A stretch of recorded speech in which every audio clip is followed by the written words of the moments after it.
right, welcome. Let's check out 8.8 here, where we're going to be solving logarithmic equations. So again, we want to figure out what we need to plug in here for x, so that log to base 36 of x equals 3/2. So it's just an equation now that involves logarithms. There's kind of two methods. I'll show you the first one here. And then the other one involves kind of having logarithms on both sides of the equal sign. But let's see what happens with number one. So solve log to base 36 of x equals 3/2. Okay, so one method here that we're going to use to get the x out of here to solve these logarithms is just to actually rewrite it into exponential form. So that's one possibility, just to rewrite as exponential. Okay, and that's just the loop-de-loop technique we talked about. So we're going to go ahead and rewrite this as 36 to the 3/2 power is equal to x. Okay, so here's what the equivalent form of this expression or this equation here could be: 36 to the 3/2 power equals x. And by rewriting that, we actually have x by itself. We just need to figure out what 36 to the 3/2 is, which you can either type into your calculator here. Make sure you use parentheses around your fractions here. 36 to the 3/2, which is actually 216. So we'll get x then is equal to 216.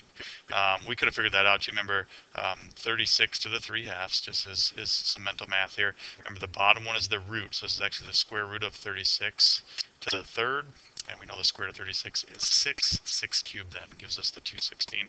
So that's how you can figure that out with mental math, although you do have the calculator in your back pocket if you should need it. Okay, so that's one option. Just go ahead and rewrite the expression in exponential form. We can only do that when we have logarithms on one side of the equation. Like example 2 here, where we have logarithms on both sides, we'll do a little different technique.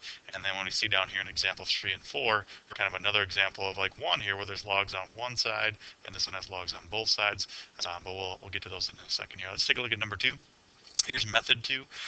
If you do have logs on both sides, it's kind of like the first method of our exponential equations. If you do have logs on both sides, we know that these things would actually cancel each other out. You may have to do some rearranging things to get it into this form, but if you have a positive 1 log to base 2 and a positive 1 log to base 2, so they got coefficients of 1, or even matching coefficients, I guess, as long as they're the same, they cancel out. The only time that this logarithm is going to equal this logarithm is when what's in here that is the same. Their bases have to match also. So then we can just go ahead and set this thing, x squared minus 3 is equal to x squared minus 4. And if we kind of start trying to solve this thing out, we're going to run into a bit of an issue here, but it's going to be x squared to subtract x squared from both sides. We'll get the x squareds to cancel. We'll get negative 3 equals negative 4. Oh no, what happened there? We lost all the variables, everything disappeared. That's a problem. These things can go quadratic. These things can go the other way. In this case, since negative 3 does not equal negative 4, this is kind of one of those DNE scenarios. There's no solutions. This cannot happen.